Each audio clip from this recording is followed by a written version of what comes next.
Hello, this is Professor Teixeira, and I'm going to show you how to solve a two-tailed test about a population mean when I know the population standard deviation. This is about a problem in chapter 9, and I'm going to solve the problem we have on slides, which is the max flight problem.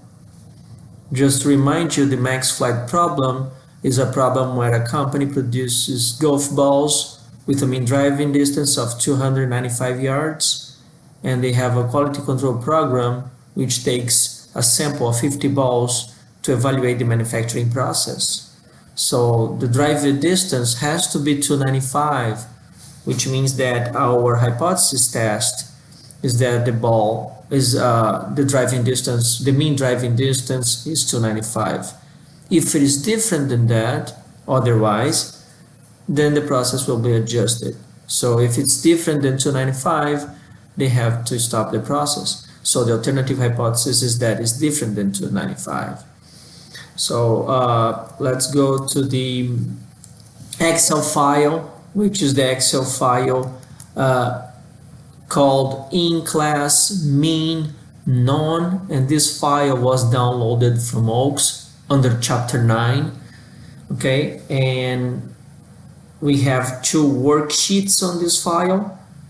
I'm gonna work on the max flight two-tailed test. Okay, so this is the worksheet I'm gonna be working on. I have the raw data here.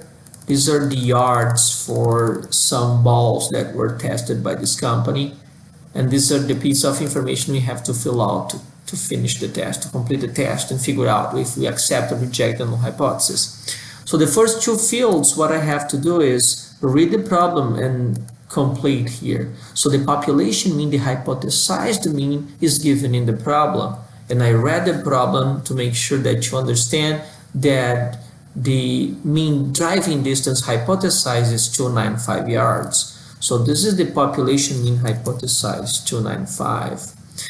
The population standard deviation is given in the problem. So if we keep reading, here there's information about the population standard deviation, which is believed to be 12 yards. So this is how much I enter here, 12 yards. Now all other pieces of information I'm gonna fill out using the data, the raw data I have here. So what is the sample mean? The sample mean is computed as equal average, open parentheses, and then we select the entire range of cells, close parentheses, and then we have the sample mean as 297.660. The sample size, we're going to use the function equal count, open parentheses, and then I'm going to select all cells, close parentheses. So I have the sample mean, I have the sample size. Now I have to compute the standard error of the mean. The standard error of the mean is computed as equal the population standard deviation divided by the square root SQRT, open parentheses, and then the sample size, close parentheses.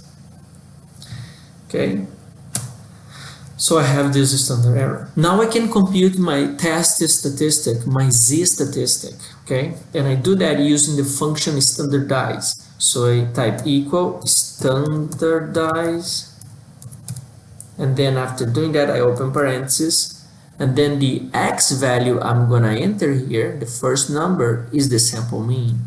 This is what I observed, and then I type comma, and then I select the second mean, which is the hypothesized mean. I'm gonna compare if this mean is different than the hypothesized mean, so I have to select the hypothesized mean. And then I type comma, and then I have to give some to take into account the standard error, which is this third piece of information which I select from here. So after doing that, I type close parentheses, and then I have the test statistic, my z, for the difference between these two numbers. So the difference between these two numbers, take into account the standard error, has a value of 1.53. Now I'm going to work on the alpha and confidence level and so on. So my alpha here says perform a hypothesis test at 0.05 level of significance. In this case, I don't need to compute the confidence level. I don't need to compute the confidence coefficient because I have the significance level here. Level of significance 0.05. I can go directly to here and type 0.05. Then I have to divide my alpha by 2 because this is a two-tailed test. So I go ahead and divide my alpha by 2. Get this number and divide by 2. And then I subtract. I type equal 1 minus the alpha divided by 2 I found before. So I have the probability area in the lower tail, which is this number, 0.025. And I have the probability that I'm going to use on the upper tail, which is 0.975. Okay. Now I can go ahead and find the probability value for this test statistic. What is the probability that I'm going to have this z-value in the distribution of z-values?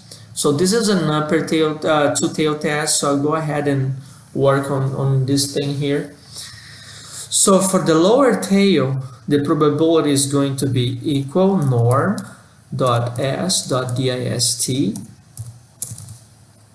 and then open parentheses, and then when I do that, the function is asking what is the z-value. The z-value is this, okay, and then we type comma, and then we have to select type 1 to say that is cumulative, okay.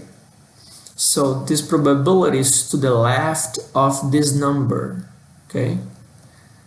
Because this is a positive number, it's on the upper tail. So I have to do equal 1 minus this probability, okay? So this is the probability to the right of this number, is the probability on the upper tail of this number, is the complement of this. So both sum up to 1, okay? So now what I have to do is, because the lower tail test, the most correct way of doing that to not have any mistakes is select the smallest number of these two numbers and multiply by 2. Okay, this is what we're gonna do here on this cell. So I'm gonna do equal minimum. I want the minimum number of some numbers I'm gonna choose. So I type equal minimum function, and then Excel understands that. I type open parentheses, and then I select the first number, and then comma, and I select the second number, and then I close parentheses. This is telling Excel to select the minimum of these two numbers. And then I multiplied by 2, because it's a two-tail test, I have to multiply them by 2. Okay? So this is what I do, and this is my probability. This is my final probability for this z statistic. Okay, so compare the p-value from here and the significance level here. Okay, so the question is 0.12 smaller than 0.05?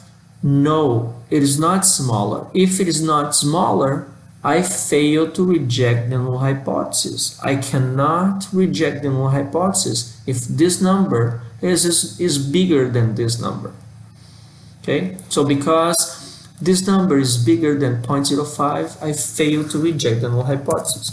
So I fail to reject the null hypothesis and conclude that the mean driving distance of golf balls is equal to 295 yards. Okay, you see that is messy here. So what I do to fix that, I go to this wrap text here, and this is what it does. Okay, so I solved that using the p-value approach. Now I'm gonna solve in the critical value approach, and this is where I have to use the alpha from here to come up with the z-criticals here. Okay, so I'm gonna use these two numbers to come up with z-criticals for these two cells here. So for lower tail, what I have to type is equal norm.sinv, and then open parentheses, select this probability, which is the probability for the lower tail, and close parentheses. And then I do the same thing, but for this probability here, which is the probability on the upper tail. So I do equal norm dot s dot inv open parenthesis, and then select this probability and close parenthesis. And then I have the two z criticals, minus 1.96 and positive 196. Okay, and then I have to compare this z statistic with these two numbers. If this number is smaller than this number, then I reject the null. If this number is bigger than this number, then I reject the null. However, this is not the case. My 1.53 is not smaller than minus 1.96. Also, 1.53 is not bigger than 1.96. So in this case, I fail to reject the null, okay, because this number is between these two numbers.